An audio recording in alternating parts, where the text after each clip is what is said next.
that her name is under scanner, she should resign for a fair investigation.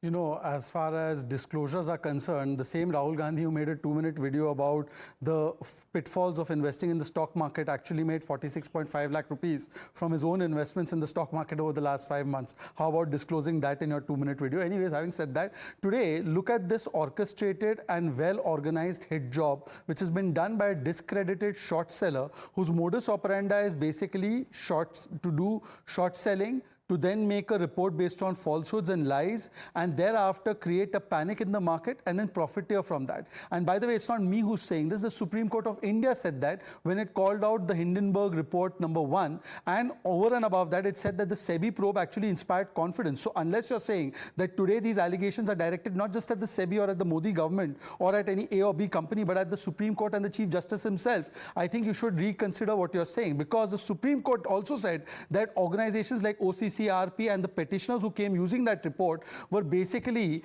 just relying on half-baked reports. And that is what even the disclaimer of this Hindenburg report says. By the way, it's so much contradictory that on the one hand it says that these investments were made, on the other hand it says that the same investments actually led to a loss to Madhavi. But I don't want to go into those details, because those details are for Madhavi and her husband to answer, for SEBI to answer. But what are the larger issues that need to be looked at? This is the same Rahul Gandhi who said HAL doobne wala hai. What happened to HAL? This is the same Rahul Gandhi who said LIC, SBI barbad ho gaya. What happened to LIC, SBI? So now the politics has come down to chit and toolkit. There is every 6 months a new chit, and that chit is today on Hindenburg. I want to ask that when in July Hindenburg was issued a notice, rather than ask Hindenburg a question that why do you provide fake reports and reports that you yourself don't want to rely on and do not answer to Indian authorities, and then instead of questioning them, you are in fact creating panic by using their very reports and trying to say that those are gospel truth. Point number one. Point number two, I want to ask you very clearly that if you think that all of this is aimed at Adani and Adani is a corrupt person, then why is it that Adani is getting contracts in Telangana?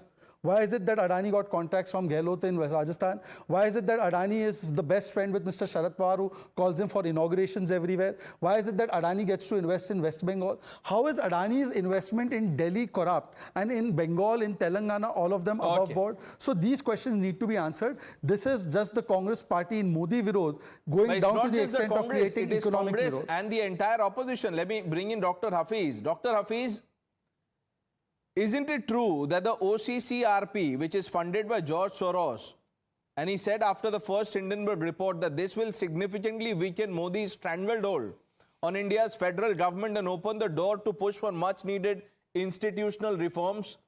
Now, the charge on the opposition is that you're playing into hands of this ecosystem toolkit.